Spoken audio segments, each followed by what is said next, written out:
Bueno, pues vamos a empezar el estudio. Hoy nos toca seguir con antropología. Hoy, de hecho, vamos a terminar el estudio de antropología. Es el cuarto estudio. Y al final, yo creo que desde mi punto de vista, por lo menos, esta es la finalidad o lo interesante de estudiar antropología.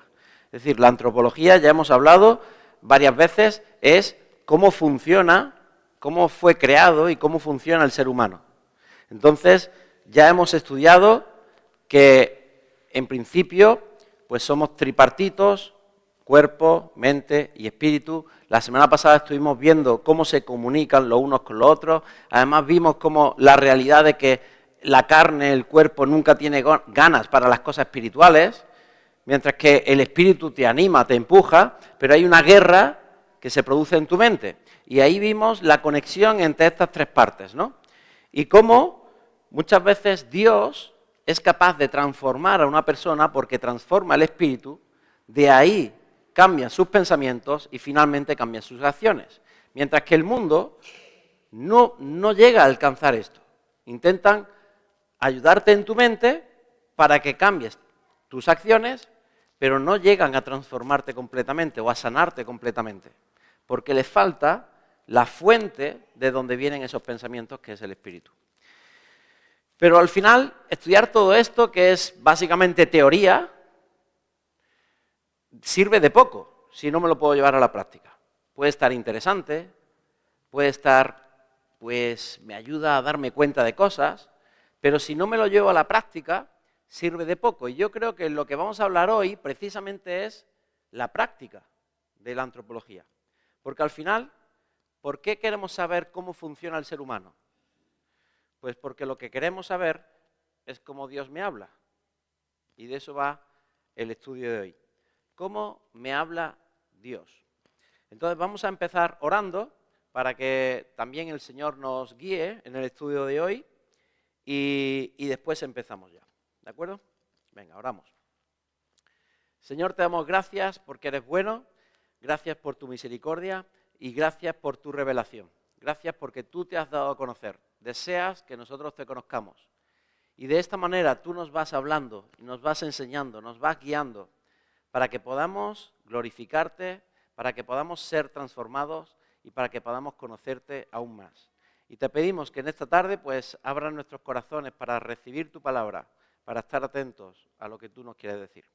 Y te pido también tu ayuda hacia mí, Señor, para que me ayudes a transmitir correctamente aquellos principios y aquellas cosas que vienen de ti.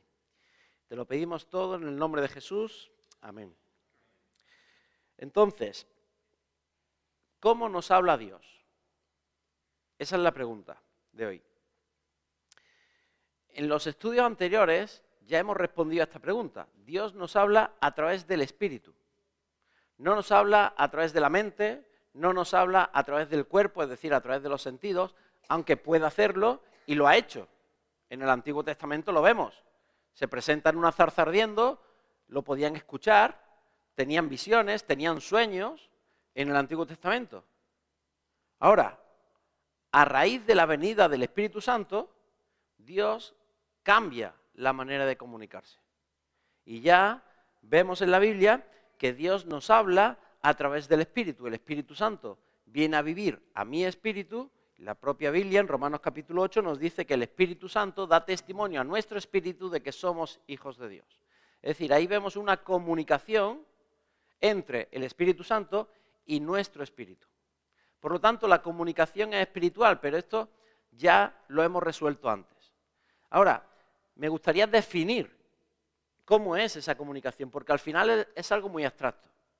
Porque si fuera que Dios me habla a través de los sentidos, todos lo entendemos. Pues escuchas su voz, lo ves, ya está, comunicación. Si fuera que me habla a través de la mente, también lo entenderíamos. Por ejemplo, visiones o sueños. Y lo entenderíamos perfectamente. Pero nos habla a través del Espíritu. Y entonces llega un momento en el que tú dices, Dios me ha hablado. ¿Vale? ¿Cómo? dices, no sé, pero lo siento. No sé, pero es así.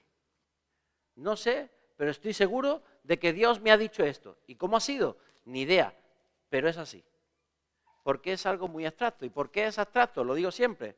Porque nosotros entendemos las cosas basándonos en cosas previas, en experiencias previas, en cosas que conocemos. Pero la comunicación espiritual no hay otra cosa que sea semejante a esta. Y como no hay ninguna otra cosa semejante a esta, nos cuesta trabajo entenderlo. Es abstracto. Un ejemplo, quizás sencillo, y es sencillo porque estamos acostumbrados desde chiquititos, es la conciencia. Y la conciencia, como ya dije, es parte de nuestro espíritu. Por ejemplo, cuando haces algo que está mal, te sientes mal. ¿De dónde viene ese sentimiento? ¿Por qué te sientes así? Y tú dices, pues no sé, pero me siento así. No sé de dónde viene, pero me siento así. ¿Veis? Todos estamos acostumbrados a eso. Pues eso es el espíritu hablándote. Eso es comunicación espiritual. Algo que viene desde lo más profundo de tu ser, que tú no sabes ni cómo ni por qué, pero estás seguro de que eso es así. Y decir un principio básico, la comunicación de Dios es clara. ¿Qué quiero decir con esto? Que cuando Dios se comunica, no deja lugar a dudas. A mí me han preguntado muchas veces mis alumnos, y algunas otras personas me han preguntado, oye, pero yo tuve un sueño, mi abuela tuvo un sueño, mi tía tuvo un sueño, que ocurría esto, ahí Dios qué me quería decir. Vamos a ver. Si tú no tienes claro si Dios te lo está diciendo, entonces Dios no te lo ha dicho. Porque la comunicación de Dios es clara. Entonces, Dios no se equivoca. Si Dios quiere hablarte, tú te vas a enterar. Eso es así. ¿De acuerdo? Entonces, lo primero que tenemos que tener claro es que cuando yo tenga ese sentimiento o tenga eso dentro de mi interior, hay un momento en el que no hay duda. Después de ese momento vendrá la duda, pero hay un momento en el que no hay duda. Esto me lo ha dicho Dios, estoy 100% seguro. Después, en base al miedo, en base a cuando esa idea que viene del espíritu viene a tu mente, puede venir el miedo, pueden venir las dudas. ¿Y si son mis sentimientos y no es Dios? Y pueden venir las dudas. Te puedes creer que ha salido de ti. Y después habrá que comprobar si de verdad venía de Dios o no. Después habrá que comprobarlo. ¿Por qué? Porque esa comunicación espiritual, como no estamos acostumbrados, pues nos cuesta identificarla. Pero sin duda, Dios habla. Y Dios quiere hablarte. Y Dios es claro cuando habla. Ahí no hay duda. Ahora, aunque esté diciendo que Dios habla espiritualmente, yo no le voy a poner límites a Dios. Es decir, ¿Dios puede hablar hoy en día a través de sueños? Por supuesto. ¿Dios puede hablar como Él quiera? Por supuesto. Yo no le voy a poner límites a Dios. Ahora, lo que quiero decir es que de manera general ya no habla así, aunque puntualmente pueda hacerlo. Y Dios lo va a hacer siempre conforme a tu necesidad para que te enteres el mensaje. Porque Dios quiere hablarte claramente, no de manera vaga, no de manera dudosa. Dios quiere hablarte claramente. Entonces,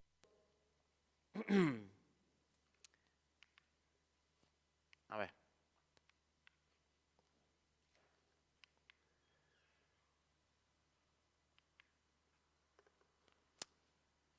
Una cosa que tenemos que tener clara respecto a la comunicación con Dios, y es que hay dos tipos de mensajes. El primero se llama revelación general. Y hablo de revelación porque es Dios dándose a conocer, Dios hablando. Entonces, ¿la revelación general qué es? Pues es una revelación, es Dios hablando cosas que son para todos sus hijos. Por eso se llama revelación general, porque es para todos. ¿Dónde encontraremos esa revelación general? La Biblia. Ahí tenemos toda la revelación general.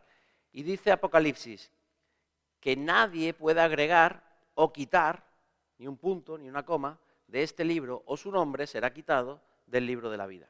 Con lo cual la Biblia está completa, no le falta nada, nadie puede agregar una nueva revelación, nadie puede agregar más revelación. Todo lo que Dios hable no va a ser revelación general, me refiero. Todo lo que hable hoy en día tiene que coincidir con su revelación general. No va a agregar más revelación general, ya está revelada.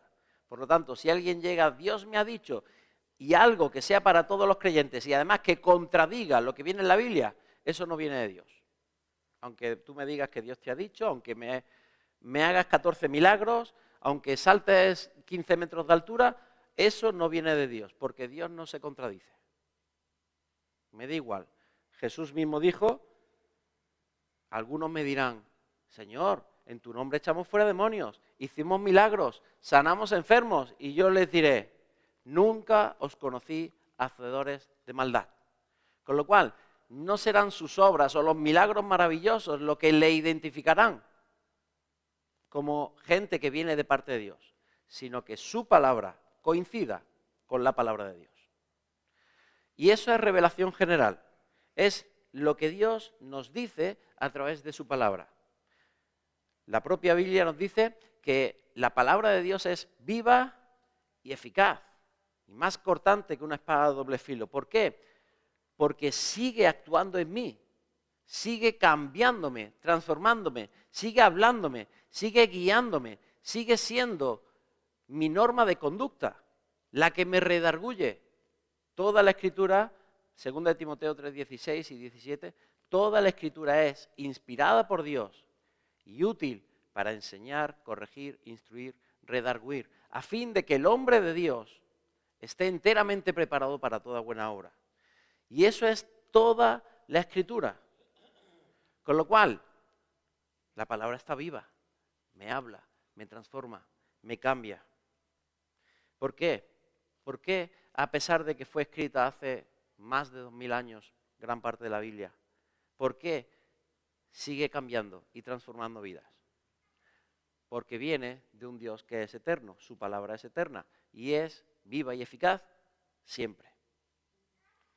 Así que ahí vemos como la palabra nos guía. Ahora, fijaros, Romanos capítulo 8, versículo 14.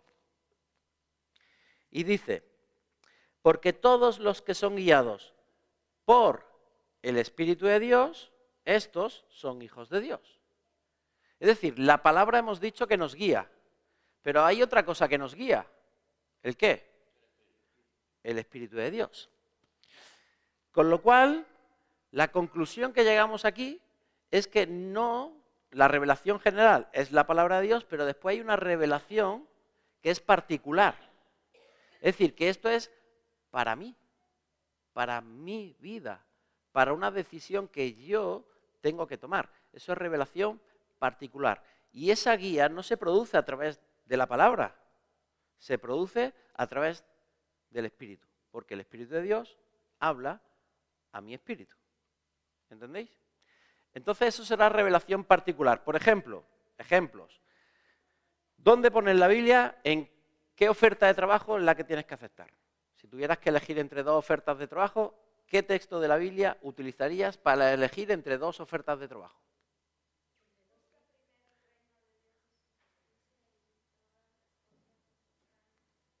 Muy bien.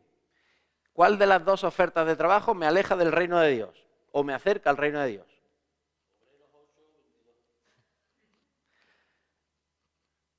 No la hay, porque la respuesta a esa pregunta no está directamente en la Biblia.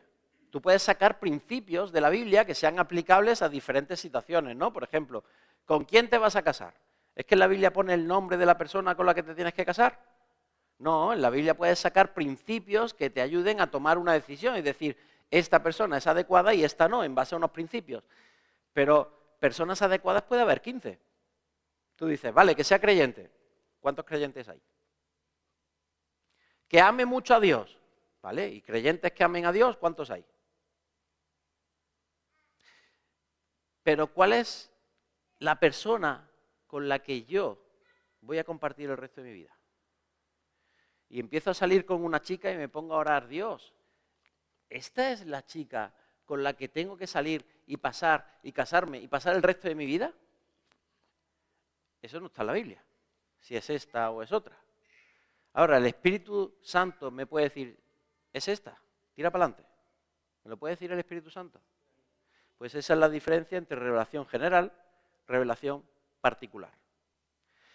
Una viene a través de la Biblia, la otra vendrá a través del Espíritu Santo. ¿De acuerdo? Porque hoy está muy de moda y podéis escuchar en algunas predicaciones, Dios solo habla a través de la Biblia. Lo podéis escuchar. ¿Vale? Y ahora tenemos a Hechos 16, del 6 al 9. No sé si está por aquí. Ahí está. Y ahí dice, y atravesando Frigia y la provincia de Galacia, les fue prohibido por el Espíritu Santo hablar la palabra en Asia. Y cuando llegaron a Misia, intentaron ir a Bitinia, pero el Espíritu no se lo permitió. Y pasando junto a Misia, descendieron a Troas y se lo mostró a Pablo una visión de noche. Un varón macedonio estaba en pie rogándole y diciendo, pasa a Macedonia y ayúdanos. ¿Cómo le fue revelado a Pablo? Por sueño fue lo último, lo de Macedonia, pero lo primero, el Espíritu. Es decir, Dios se revela particularmente a mi vida en decisiones que yo tengo que tomar, sí o sí. Ahí tenemos ejemplos. Es más, si un poquito más para detrás, no lo he puesto, pero en Hechos capítulo 13 tenemos a Pablo en su primer viaje misionero y ahí dice que el Espíritu es el que guió a Pablo en su primer viaje misionero. Es decir, el Espíritu fue el que le dijo a Pablo, tú de misionero, venga, a abrir iglesia. Igual que el Espíritu hoy a muchos creyentes los manda de misioneros. Y no es simplemente por el hecho de que leen ellos Mateo 28, la gran comisión, y dicen, me tengo que ir porque lo dice aquí. No, pero es que se lo dice a todos. No te lo dice a ti. Eso es revelación general. A ti Dios te está diciendo tú, vete a tal país, vete al otro, vete a donde sea. Revelación particular. ¿Entendéis? De esta misma manera, nosotros buscamos la dirección de Dios para tomar decisiones en nuestra vida, para ver dónde tengo que llevar a cabo mi ministerio, si tengo que quedarme aquí, tengo que irme allí. Y buscamos la dirección de Dios, ¿o no? No sería... A mí me pasa muchas veces. Ay, Dios, dímelo ya, por favor. ¿Qué tengo que hacer? Y te toca esperar, y te toca orar, y te toca decir, vale, ya me lo dirá. Pero nos gustaría que fuera audible, escuchar una voz desde el cielo que nos dijera, esto, melón. ¿Por qué? Porque cuando es el Espíritu Santo el que nos habla, como no estamos acostumbrados, y eso es lo triste, nos vienen las dudas, nos viene el miedo, y empezamos a hacer una lista de pros y de contras, y a lo mejor Dios ya te ha hablado, pero seguimos ahí. Así que mi idea con este estudio precisamente es responder a la pregunta, ¿cómo nos habla Dios? ¿Qué tenemos que hacer para que Dios nos hable? Está bien, hay que preguntarle. Pero te quiero plantear una cosa antes de ir ahí.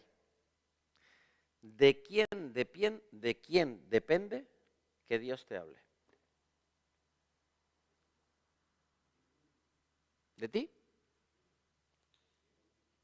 Dios te hablará si Él quiere hablarte. Pero, aunque le busques, Él decidirá cómo hablarte, cuándo hablarte y lo que te va a decir.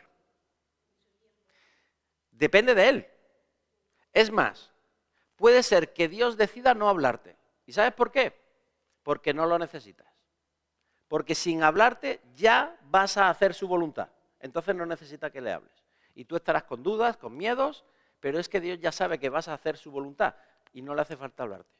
Y de esto no voy a sacar un ejemplo bíblico porque lo veremos en el libro de Josué. Lo veremos ahí, en el libro de Josué. Si llego algún día, si llego. Pero la realidad es que a veces Dios habla, a veces Dios no habla, y su pueblo, cuando Dios habla y le obedece, hacen la voluntad de Dios. Pero que cuando Dios no habla, nos encontramos que hacen la voluntad de Dios. ¿Qué es lo que ocurre al final? Que su voluntad se cumple. Lo que pasa es que a veces necesitas un empujón, necesitas que Dios te hable. Otras veces que no lo necesitas, y tú quieres, pero no lo necesitas. Y Dios no te hablará. Ahora, depende de Dios, pero hay algo que depende de nosotros, que por ahí es por donde ibais. Y es que, aunque depende de Dios el hablarnos y el cómo hablarnos y lo que nos va a decir, depende de nosotros el tener la comunicación abierta o no. Eso sí depende de nosotros. Fijaros, Romanos capítulo 12, versículo 2. Dice, no os conforméis a este siglo, sino transformaos por medio de la renovación de vuestro entendimiento, para que comprobéis cuál sea la buena voluntad de Dios agradable y perfecta. Es decir, ¿tú quieres saber cuál es la voluntad de Dios agradable y perfecta para tu vida? ¿Qué te dice el versículo que hagas? Ese otro. No os conforméis a este siglo. Es decir, no seas de la misma forma de este siglo. La Biblia, cuando habla de siglo, no está hablando de una época, está hablando de el mundo, del pecado. Es decir, tú tienes que ser de otra forma. Tienes que estar limpio de pecado. Tienes que estar alejado del pecado. ¿Por qué? Porque el pecado va a cortar esa comunicación con Dios. Y ahí es donde Isa nos decía, no contristéis al Espíritu Santo, lo leeremos después. Pero ahí es donde nos decía esto. ¿Por qué? Porque nuestro pecado corta la comunicación con Dios. No la comunión con Dios, la comunicación. Y quiero aclarar esto, ¿por qué? Porque el día que tú te arrepientes de tus pecados, Dios te perdona todos tus pecados. Pasados, presentes y futuros, todos. De tal manera que, debido a ese perdón, que es un perdón total, Dios te hace santo, te hace su hijo y te manda el Espíritu Santo que vive en ti. Si no fuera por ese perdón total, el Espíritu Santo no podría vivir en ti, porque el Espíritu Santo es Dios y es santísimo. Y si tú no eres santo, el Espíritu Santo no puede vivir en ti. Para que tú seas santo, te perdona todos los pecados, pero tú sigues pecando. Ahora, esos pecados ya han sido perdonados. Tú eres salvo, eres hijo de Dios y eso no lo cambia nada. Ahora, aunque has sido perdonado, el pecado que estás cometiendo hoy sigue teniendo un efecto. ¿Cuál? Corta tu comunicación con Dios, pero no tu comunión con Dios. Tú sigues siendo su hijo, sigues siendo santo, sigues siendo perdonado. Ahora, no contristéis al Espíritu Santo. ¿Y qué significa esto? Que dice Efesios 4, 28 al 30, dice, el que hurtaba no hurte más, sino trabaje, haciendo con sus manos lo que es bueno, para que tenga que compartir con el que padece necesidad. Ninguna palabra corrompida salga de vuestra boca, sino la que sea buena para la necesaria edificación, a fin de dar gracia a los oyentes. Y dice, y no contristéis al Espíritu Santo, con el cual fuisteis sellados para el día de la redención. Fijaros, he leído solo los 2 versículos de antes, porque el que buscaba es el 30, pero solo he leído los 2 de antes. Pero si vamos más para atrás, hay una lista de pecados muy grande. Me va diciendo un montón de pecados. ¿Cuál es la consecuencia de esos pecados? Contristar al Espíritu Santo. ¿Entendéis? ¿Qué hace el pecado? ¿Me quita el Espíritu Santo? No, lo contrista. Contristar es como empequeñecer, encerrar una caja. Pero yo al Espíritu Santo no lo puedo meter en una jaula. Entonces, ¿qué es lo que significa contristar al Espíritu Santo? Pues significa quitarle el control, quitarle la autoridad sobre tu vida. Es decir, cuando tú estás pecando, lo que le estás haciendo es que el Espíritu Santo deje de controlar tu vida. Estás haciendo que el Espíritu Santo no pueda hablarte. Por eso lo estás contristando. Eso es lo que produce el pecado que cometemos hoy en día. Por eso necesitamos limpiarnos. ¿Y qué tenemos que hacer para limpiarnos de pecado? Arrepentirnos, pedir perdón. Pero ya no para salvación, mis pecados ya han sido perdonados. Ahora pido perdón para restauración, no para limpieza, sino para quitarle el poder que el pecado tiene sobre mi vida. Porque hay pecados que todavía me controlan, hay pecados que todavía caigo, hay pecados que todavía están en mi carácter, en mi forma de ser, y esos pecados tienen control y poder en mi vida. Entonces, cada vez que yo me arrepiento, le estoy diciendo a Dios, toma el control sobre esto que hay en mi vida. Quiero que tú vayas quitando ese pecado que hay en mi vida. De tal manera que le devolvamos ese control al Espíritu Santo. Y de esa manera, cuando estemos limpios de pecado, podrá haber comunicación entre el Espíritu Santo y nosotros. Ahora, en segundo lugar, es igualmente importante tener una actitud correcta. Responder a esta pregunta. ¿Estarías dispuesto a obedecer a Dios independientemente de lo que te diga? Y todo diciendo, sí, sí, claro. Y cuando Dios te dice, deja de hacer esto, esta actitud que tiene, no. Cuando Dios te dice cosas concretas en tu vida que están mal, ¿tú le haces caso? Yo no. Me sigue costando trabajo.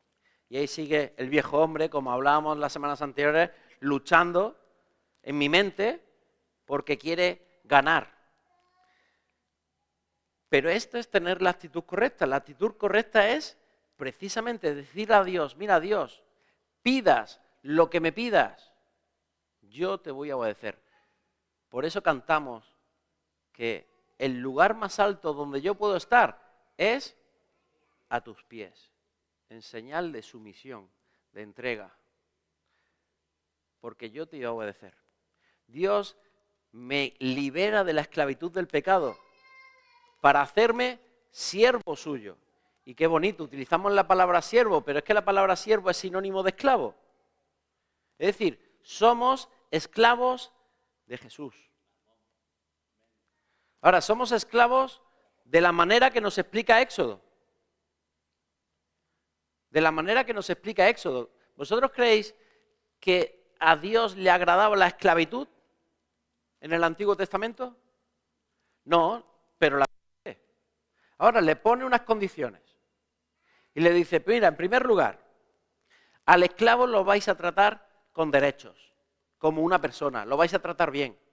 Le vais a dar dinero, comida, casa. Así tenéis que tratar vosotros a vuestros esclavos, a diferencia de todos los demás países.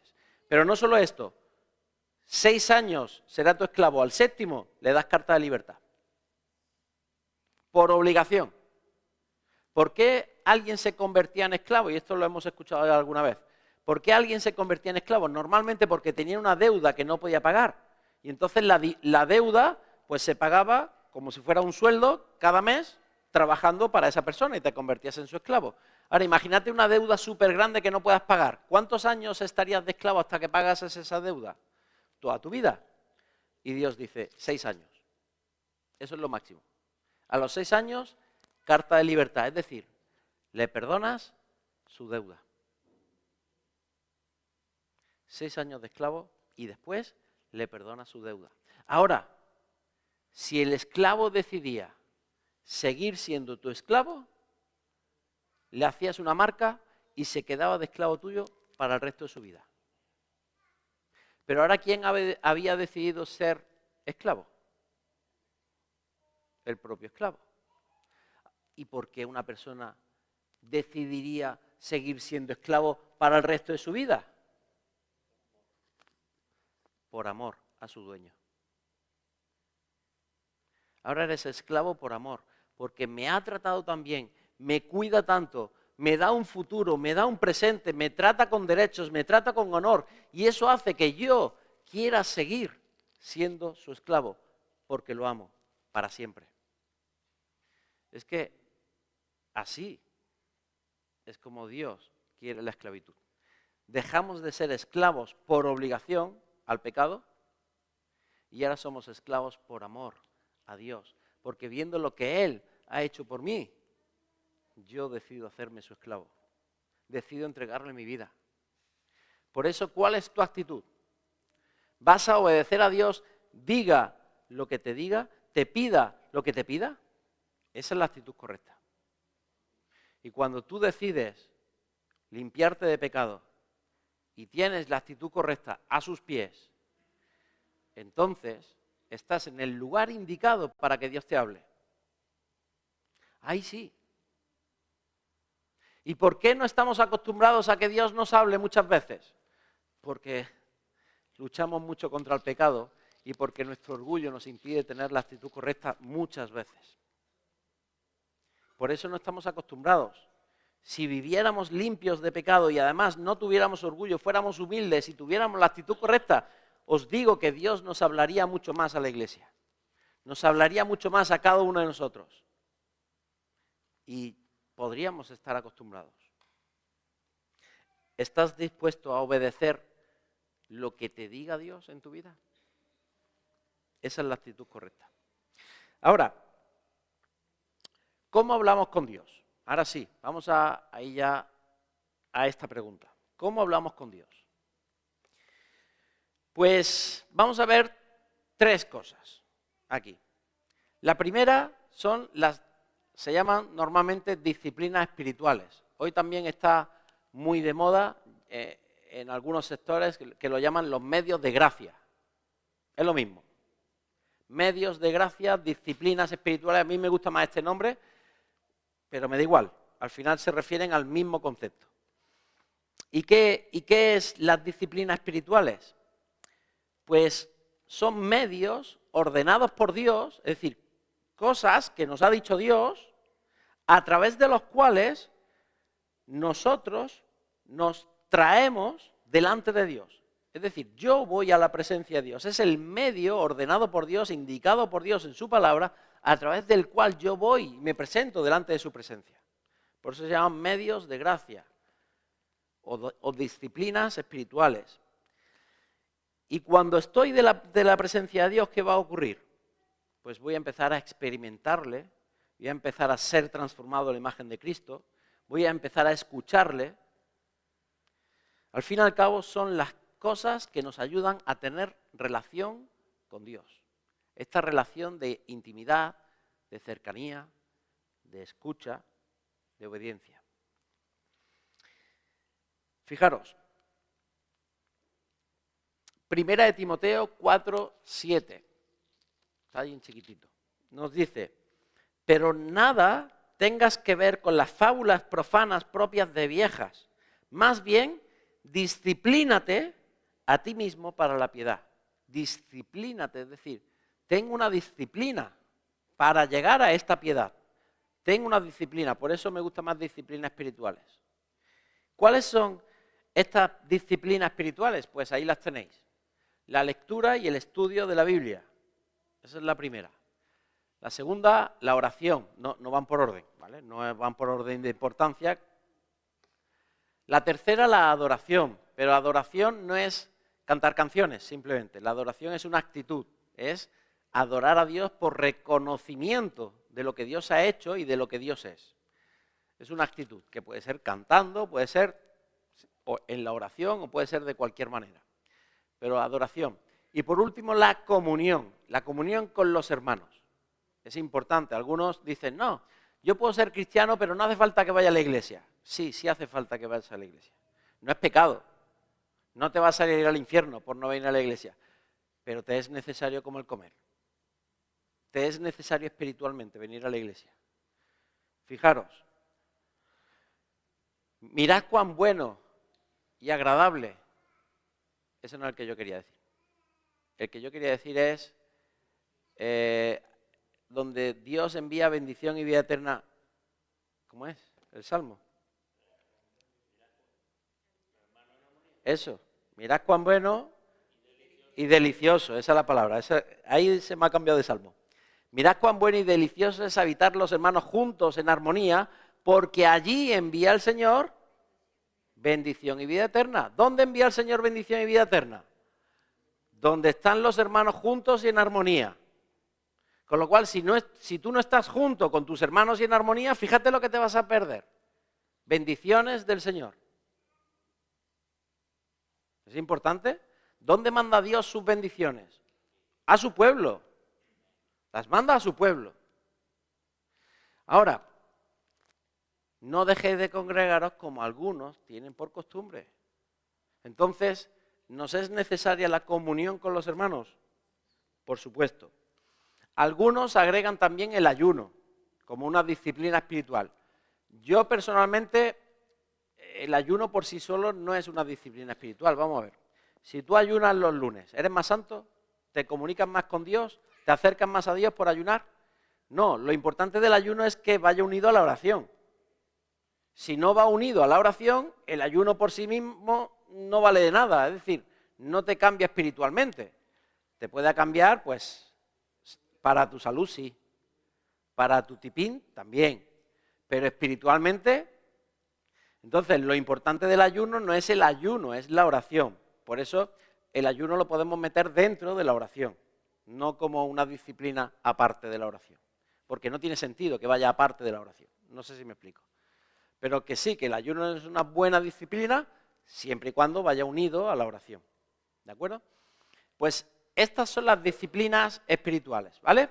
La lectura y el estudio de la Biblia, la meditación, es decir, no solo leer la Biblia, sino meditarla, pasar tiempo pensándola y repensándola, qué es lo que Dios me quiere decir.